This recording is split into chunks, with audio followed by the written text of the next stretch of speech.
Hi guys, welcome back to my channel. So today I decided to film for you guys this 4-screen smoky eye that I'm wearing right now. I wanted to innovate something new into my channel because I feel like I don't do a lot of dramatic looks. So here is one for you guys. I used a lot of new products in this video, so you guys will kind of hear my impressions through those. But if you guys want any reviews on those products, just let me know down below.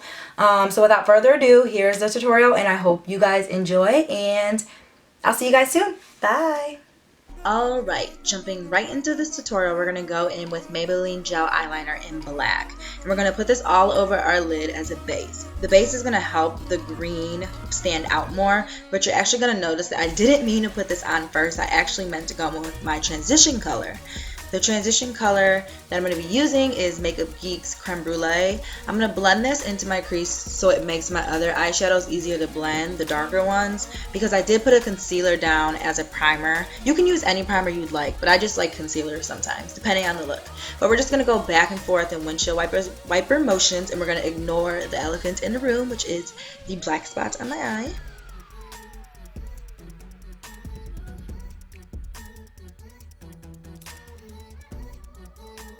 Next, we're going to go in with MakeUpGeek's Cocoa Bear, and we're going to give this look a little warmth.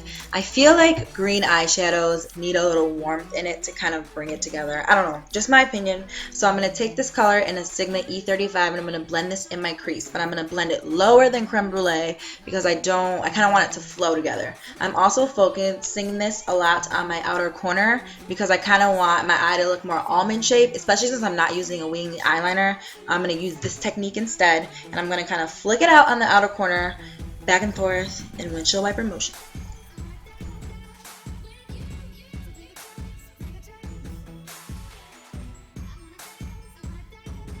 So next thing I'm going to do is I'm going to lay down the black base on the other side. The reason why I'm going to lay down this creamy gel liner as a base is because it's going to help my green eyeshadow pop a lot more as opposed to if you were just to lay the green eyeshadow down by itself. So that is why I'm doing that. It doesn't have to be like completely neat because you're actually going to go in with a blending brush, which you'll see me do right after this, and blend out the edges before I lay down the green. So now with nothing on that Sigma E35, I'm just going to blend out those black harsh edges, and then I'm going to go into Anastasia Anaconda, which you can order as a single shadow or you can use any green eyeshadow, and I'm going to pack that all over my eyelid. To really build up the intensity of the shadow, I'm going to use a small shader brush. This one in particular is from Sigma, but you can use any small dense brush that you have in your kit. And I'm just going to really pack that shadow on. I'm actually going to go back a few times and pack the shadow on because I want it to be really, really pigmented.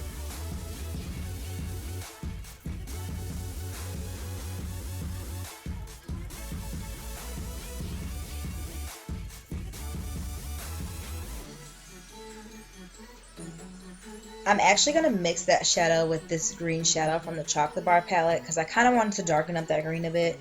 You don't have to be that extra. I just kind of wanted to add that in there. Now I'm going to use MakeUpGeek's Mocha, and I'm going to use a small Sigma E25, and I'm going to really keep that color really low in my crease. I kind of want it to follow that green and then flow into that warm brown. I'm just going to blend that back and forth, and I'm not going to take that in circles. I'm just going to keep it really, really low in my crease.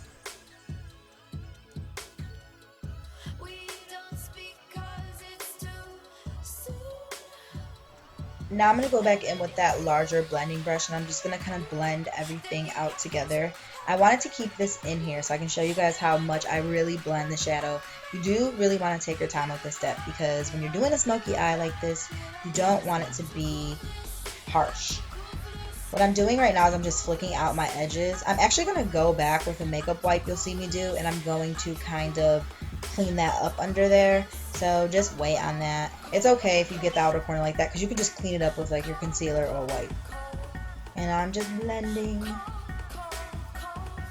Then I'm taking a brush with nothing on it. This one's a Morphe tapered blending brush, and I'm just going to really, really blend the look. Then I'm going to go back and pack those colors on. I do go back a lot of times, so just build it up to how you want to.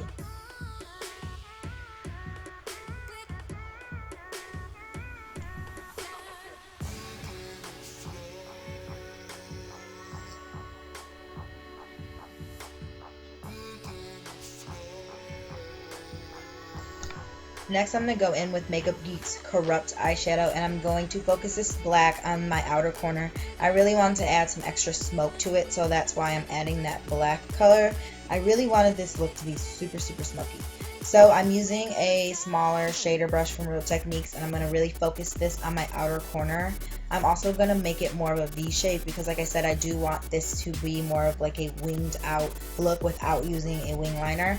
Then I'm going to go back in with that E35. I'm just going to blend everything together. However, try not to take that black too high in your crease. You want to keep that really, really low. So just blend. Just go back and forth and blend. I feel like that stuff's super important. That's why I keep saying it. I probably said blend 100 times. I'm sorry. For lashes, I'm going to be using the Salon Perfect 614 lashes. They're very, very wispy and they're not as thick, which is why I wanted to use them for this look, because it's not going to take away from that green smoky eye. I don't really want to take a dramatic pair of lashes because that kind of takes away from the look a little bit. Just let that glue get really tacky and then you stick it right on your lash.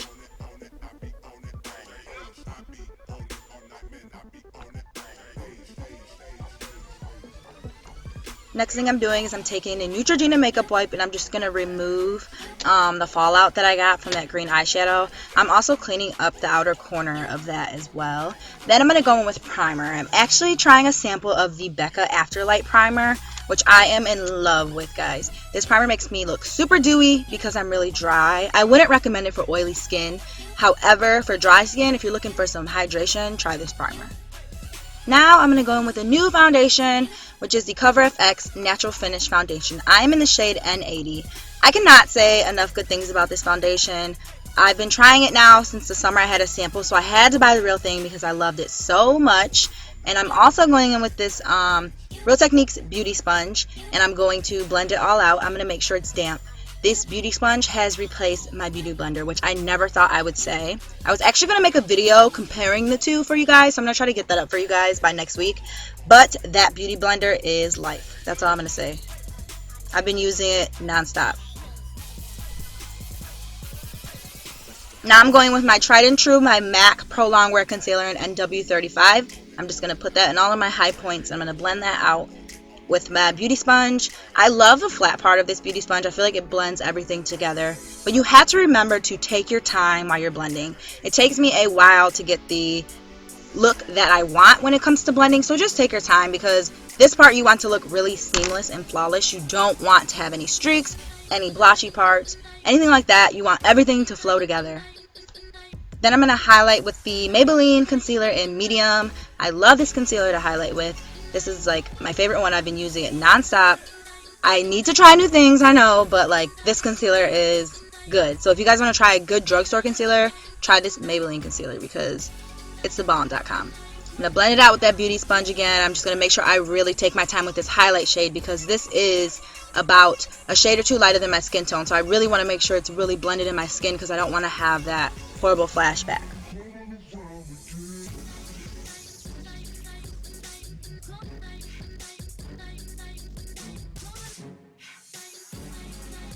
Now I'm going to bake with the Mercier Secret Brightening Powder. I've heard so many good things about this, so I did want to give it a whirl. I have not formulated an opinion about it yet because I've only been using it for a week, but I will let you guys know how I like it. So far, so good. I mean, it doesn't have any flashback or anything like that, so that's pretty good for me. That's probably my main thing with under eye powders.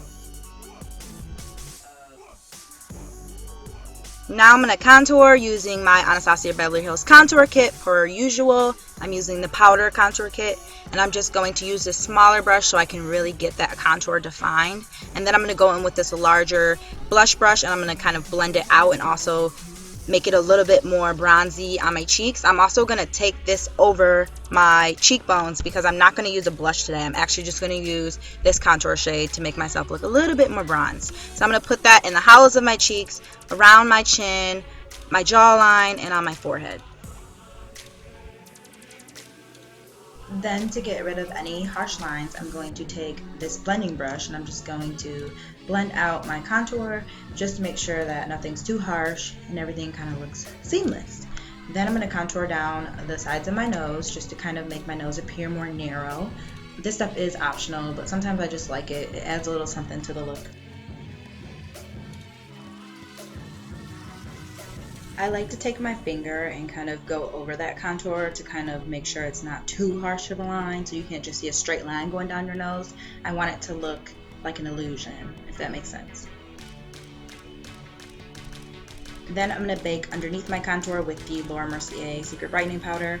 I wish I wouldn't have baked underneath with this. I think I'm going to go back to using my Ben Nye Banana Powder because, I don't know, it was just weird baking underneath there because I am darker underneath that area, so it kind of just stood out to me. Now I'm just going to make sure I wipe away all of that powder on my high points. Now I'm going to take the Tantalizer bronzer from Lorac, and I'm going to use this stippling brush from Sigma, and I'm just going to put this all over the top of my cheeks and also sweep it across my cheekbones to make the look more luminous. Then I'm going to go over that with a small tapered highlighting brush and the Jaclyn Hill Champagne Pop highlighter just to add some extra highlight to the top of those cheeks. I'm also going to take Champagne Pop and put it at the top of my brow bone and also in my inner corner. I personally love highlighting my inner corner because I feel like it makes my eye look more awake, and it also brings, you know, some pop to the eye. Next I'm going to take this small flat brush and I'm going to take MakeUpGeek's Cocoa Bear and I'm going to blend that underneath my lower lash line. I want to even out the top crease in the lower lash line. So that's why I'm taking that Cocoa Bear and I'm going to blend that out underneath there.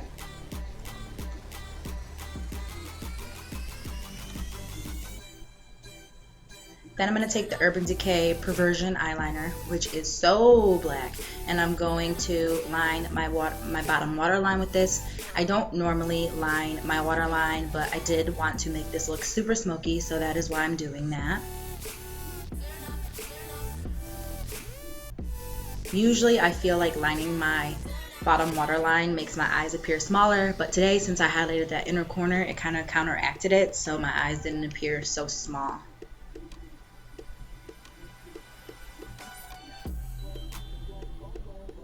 Then I'm going to take this small brush and I'm going to kind of blend out and smoke out that lower lash line some more. I'm going to want to do this while the liner is still wet because once it's dry it won't move. So you want to make sure you do this immediately after you line your waterline.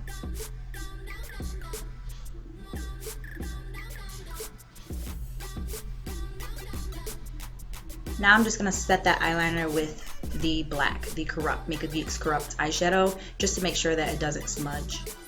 Then I'm taking the It Cosmetics Hello Lashes and I'm just going to blend my upper lashes with my false lashes and my lower lashes. Now I'm taking MAC Whirl. Seriously, I need to get another one because I'm almost running out. I love this so much, and I'm going to line my lips with this first.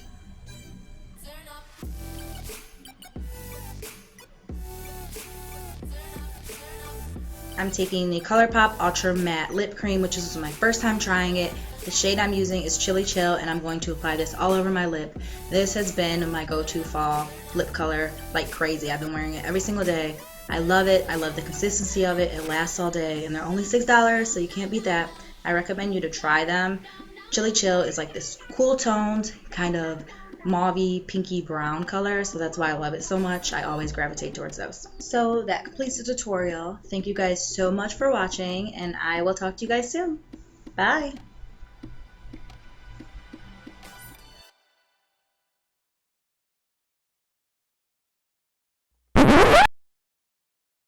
My camera won't stop saying my memory's full.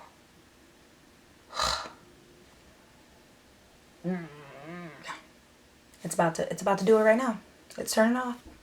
Bye guys. It keeps doing this to me. I'm sorry.